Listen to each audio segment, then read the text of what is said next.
magmumukbang ng kalamansi.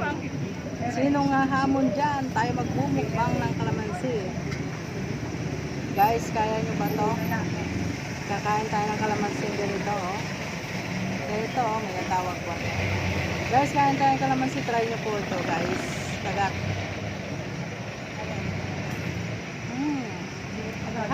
Ahim. Harap. Okay.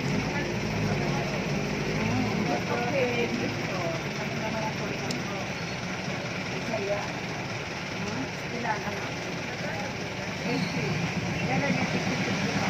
Kaso kain tayo ng kalamansi. Maganda sa katawan.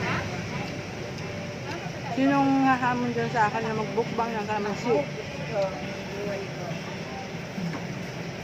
Guys, ang sarap kaya ng kalamansi. Kakainin pati balat. Ayan. Ano po kayo, Bundor? Ulo, anak. Ha? Malaki ako, malaki naman. Harap. Di kalugi. Di kalugi. Guys, sarap talaga. Try nyo po itong ganitong pagkain. Is napaka-healthy. Lalo-lalo na ngayon po sa mga ubot-sipon. Kainin po natin to ng buo. Ganito. Agatin mo sa gitna. Ganyan.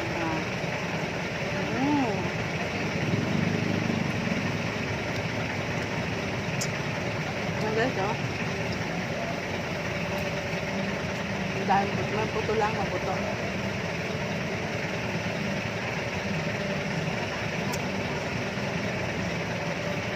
Sarap.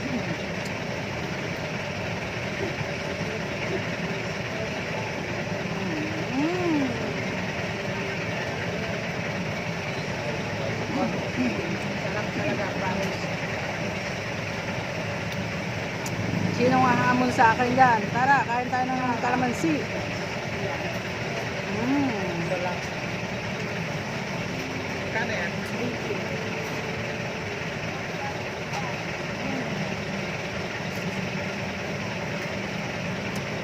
Hap. Wala ko.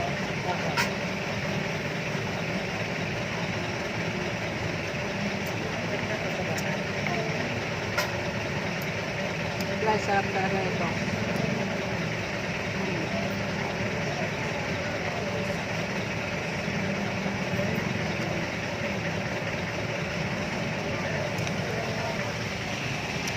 Guys, sinong hahamon dyan? Sinong gagaya sa akin ng ganito? Tayo magmukbang ng kalamansi.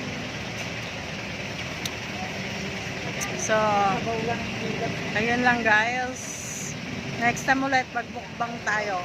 Magmukbang tayo ng ito, okra naman o kaya ampalaya. O sinong hahamon sa akin dyan?